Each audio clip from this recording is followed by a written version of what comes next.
কিয়ামতের দিন আপনি একা একা আল্লাহর সামনে দণ্ডায়মান হবেন, তখন কিছু যোগ্যতা নিয়ে আপনাকে আল্লাহর সামনে দাঁড়াতে হবে।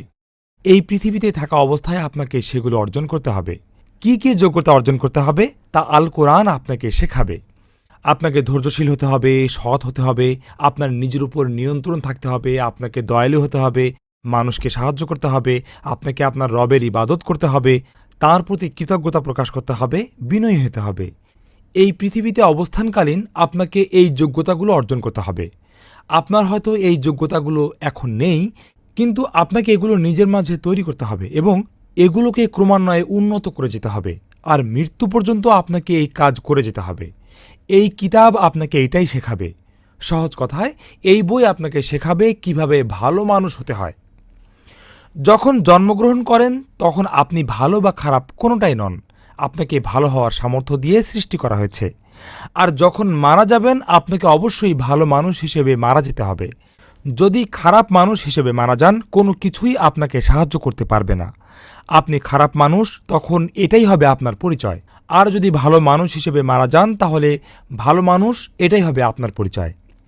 তখন আপনার ভালো চরিত্র, ভালো আচার ব্যবহার, ভালো যোগ্যতাসমূহ আপনাকে সাহায্য করবে।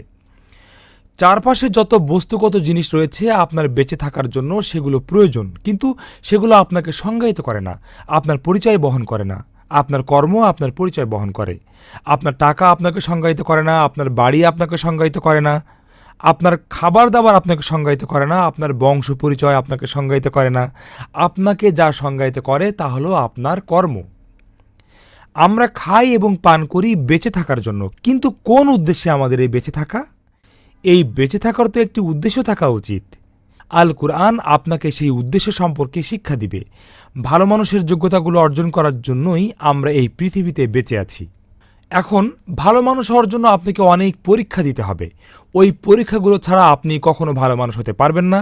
অর্থাৎ আপনার জীবনে কঠিন সময় আসবেই, কারণ ওই কঠিন সময়গুলো ছাড়া আপনার ভালো চরিত্রের কথা কোনো দিন জানা যাবে না। আপনাকে অবশ্যই কঠিন সময়ের মধ্য দিয়ে যেতে হবে, তবেই আপনি ধৈর্য ধারণ করার যোগ্যতা অর্জন করবেন। আপনার আশেপাশের লোকজন আপনার কাছে টাকা চাইবে, কারণ আল্লাহ আপনাকে পরীক্ষা করতে চান আপনি দয়ালু কিনা। আপনার দয়াশীলতা পরীক্ষার সম্মুখীন হবে। শুধু পরীক্ষা নয় আসলে, বরং এই দয়া দেখানোর মাধ্যমে আপনি দিন দিন দানশীল মানুষে পরিণত হবেন এবং ক্রমান্বয়ে এই দানশীলতার বিকাশ ঘটবে। আর এই দানশীলতার উন্নতির জন্যই আপনাকে এমন পরীক্ষার সম্মুখীন হতে হবে। মানুষ আপনার কাছে টাকার জন্য, খাবারের জন্য, সাহায্যের জন্য আসবে, এটা সব সময় ঘটবে। আপনি যখন এভাবে ভালোর যোগ্যতাগুলো অর্জনে সচেষ্ট হবেন, তখন এমন অনেক মানুষ থাকবে যারা আপনার এই পরিবর্তন পছন্দ করবে না। তারা চাইবে আপনি যেন তাদের মতো ভ্রষ্টতার জিন্দেগি যাপন করেন। তখন আপনি কি করবেন? আপনি কি তাদের শেষ করে দিবেন? না। কুরআন কখনোই এই শিক্ষা দেয় না, কারণ এটা আপনার এবং তাদের জন্য একটি পরীক্ষা। কখনো কখনো তারা শুধু আপনাকে অপছন্দ করার মাঝে সন্তুষ্ট থাকবে না, তারা আপনার বিরোধিতা করবে। তখন কি করবেন? আল কোরআন আপনাকে শিক্ষা দিবে কিভাবে এমন পরিস্থিতির মোকাবেলা করবেন। এই বই আপনাকে বলবে ভালো মানুষ হতে, আর ভালো মানুষ হওয়ার এই ভ্রমণে আপনি কঠিন পরিস্থিতি এবং সমস্যার সম্মুখীন হবেন। এই কঠিন পরিস্থিতি এবং সমস্যাগুলো আপনাকে আরও উন্নত মানুষ হতে সাহায্য করবে। এগুলো আসবে আপনাকে উন্নত করার জন্য, সাহায্য করার জন্য। মানুষ যখন চাইবে আপনি যেন সঠিক পথ অনুসরণ না করেন, তখন আপনার একটি বিষয় শেখার আছে।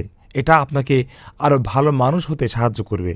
উদাহরণস্বরূপ, আপনি যখন বিয়ে করবেন, তখন আপনি যেমনটা আশা করেছিলেন আপনার স্বামী বা স্ত্রী তেমনটা হবে না। আর আল্লাহ চান এমনটি যেন না হয়। কেন?